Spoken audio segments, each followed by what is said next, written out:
કોઈ પણ દેશના અર્થતંત્રનું ભવિષ્ય એ કોના હાથમાં છે? જવાબ એકદમ સીધો છે, યુવાનોના હાથમાં. પણ જુઓ, તેઓ ખાલી આવતીકાલના લીડર નથી, એ તો આજના પરિવર્તનના પાવરફુલ એન્જિન છે. તો ચાલો આપણે સાથે મળીને સમજીએ કે યુવાનો કેવી રીતે એક એવું અર્થતંત્ર બનાવી શકે છે જ્યાં દરેકને ફાયદો થાય, દરેકને સ્થાન મળે. તો આ આખી વાતને સમજવા માટે આપણે 5 મુદ્દાઓ પર નજર કરીશું. સૌથી પહેલાં તો એ સમજવું જરૂરી છે કે આ સમાવેશી વિકાસ એટલે શું. પછી આપણે જોઈશું કે યુવાનો આમાં ક્યાં ફિટ થાય છે, એમની શક્તિ શું છે, અર્થતંત્ર અને સમાજમાં એમનો રોલ શું છે. અને છેલ્લે આપણે એ પણ જોઈશું કે એમની જે અસલી તાકાત છે એને બહાર કેવી રીતે લાવી શકાય. ઠીક છે, તો યુવાનોની ભૂમિકા પર આવીએ એ પહેલાં ચાલો આપણે જે મુખ્ય ધ્યેય છે એને બરાબર સમજી લઈએ. એ છે સમાવેશી વિકાસ. પણ આ છે શું ખરેખર? ચાલો એના પર એક નજર કરીએ. જુઓ, જ્યારે આપણે સમાવેશી આર્થિક વિકાસ કહીએ છીએ ત્યારે એનો મતલબ ખાલી દેશની જીડીપી વધારવાનો નથી. જરા વિચારો, એક શહેર બહુ ઝડપથી આગળ વધી રહ્યું છે, પણ બધી નવી હોસ્પિટલ્સ અને સ્કૂલો અમુક પોશ વિસ્તારોમાં જ બને છે. શું એ સાચો વિકાસ કહેવાય? ના. સમાવેશી વિકાસનો અસલી મતલબ એ છે કે વિકાસનો ફાયદો દરેક વ્યક્તિ સુધી પહોંચવો જોઈએ, પછી ભલે એ ગમે ત્યાં રહેતો હોય કે કોઈ પણ કામ કરતો હોય. આ બધા માટે સમાન તકો અને સૌની સમૃદ્ધિની વાત છે. તો હવે ચલો આખી વાતના જે અસલી હીરો છે એમના પર આવીએ, આપણા યુવાનો. એમને ખાલી દેશનું ભવિષ્ય કહીને વાત પૂરી ના કરી શકાય. એ તો એક એવું પાવરફુલ રિસોર્સ છે જે અત્યારે આ જ ક્ષણે પરિવર્તન લાવી શકે છે. અહીં એક બહુ જ જબરદસ્ત કોન્સેપ્ટ આવે છે, ડેમોગ્રાફિક ડિવિડન્ડ.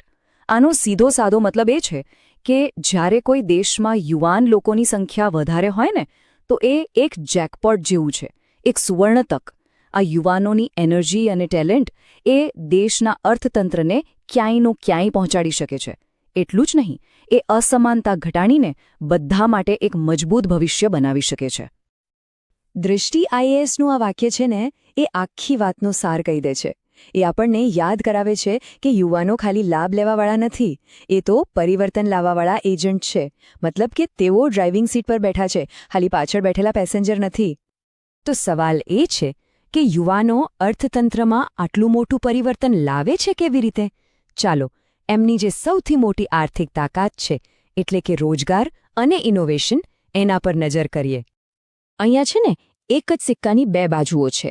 એક બાજુ યુવા બેરોજગારીનો એક બહુ મોટો પડકાર આપણી સામે છે, પણ એ જ સિક્કાની બીજી બાજુ જુઓ, ત્યાં છે યુવા ઉદ્યોગ સાહસિકતાની જબરદસ્ત તાકાત.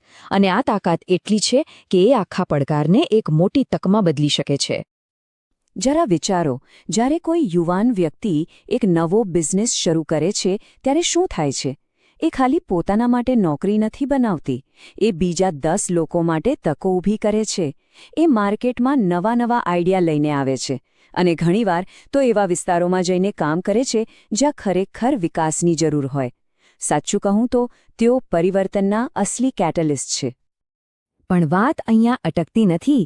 યુવાનોનું યોગદાન ખાલી અર્થતંત્ર સુધી સીમિત નથી. તેઓ તો સોશિયલ ચેન્જના પણ મોટા ડ્રાઈવર્સ છે. ચાલો જોઈએ કે તેઓ કેવી રીતે એક વધુ સારો, વધુ ન્યાયી સમાજ બનાવી રહ્યા છે. બસ આ ચાર્ટ જુઓ. આ છે યુવાનોની તાકાત. એ લોકો સોશિયલ જસ્ટિસ અને જેન્ડર ઇક્વોલિટી જેવા મુદ્દાઓ પર મોટેથી બોલી રહ્યા છે. એ પોલિસી બનાવવામાં ભાગ લઈ રહ્યા છે અને એ સુનિશ્ચિત કરી રહ્યા છે કે સમાજના જે સૌથી નબળા વર્ગો છે એમનો અવાજ પણ સંભળાય. આ ખાલી આંકડા નથી દોસ્તો, આ રિયલ ચેન્જ છે જે ગ્રાઉન્ડ પર થઈ રહ્યું છે. તો જ્યારે યુવાનો માર્કેટમાં, બિઝનેસમાં અને સમાજમાં આ બધી જગ્યાએ એક્ટિવ થાય છે ને, ત્યારે તેઓ ખરેખર એક પુલ બની જાય છે. કેવો પુલ? એવો પુલ જે સમાજમાં જે અંતર છે એને ભરે છે અને અસમાનતા ઘટાડવામાં મદદ કરે છે. ઓકે, તો આટલી બધી પોટેન્શિયલની વાત તો કરી, પણ આને હકીકતમાં કેવી રીતે બદલવી? યુવાનોની આ જે શક્તિ છે એને અનલોક કેવી રીતે કરવી? તો સૌથી પહેલું કામ એ છે કે એમના રસ્તામાં જે અડચણો આવે છે એને ઓળખવી અને પછી એને દૂર કરવા માટે નક્કર પગલાં ભરવા. જુઓ, યુવાનોના રસ્તામાં ઘણા પડકારો છે. કોઈ બ્રિલિયન્ટ આઈડિયા હોય, પણ એના માટે ફંડિંગ ક્યાંથી લાવવું?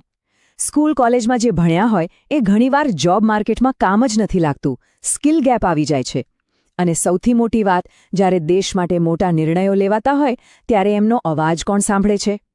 પણ આ દરેક પડકારનો એક ઉકેલ છે. એમને સ્ટાર્ટઅપ માટે સરળતાથી લોન મળે, એજ્યુકેશન સિસ્ટમ એવી બને જે માર્કેટની જરૂરિયાત પૂરી કરે અને પોલિસી બનાવતી વખતે એમને પણ સાથે રાખવામાં આવે.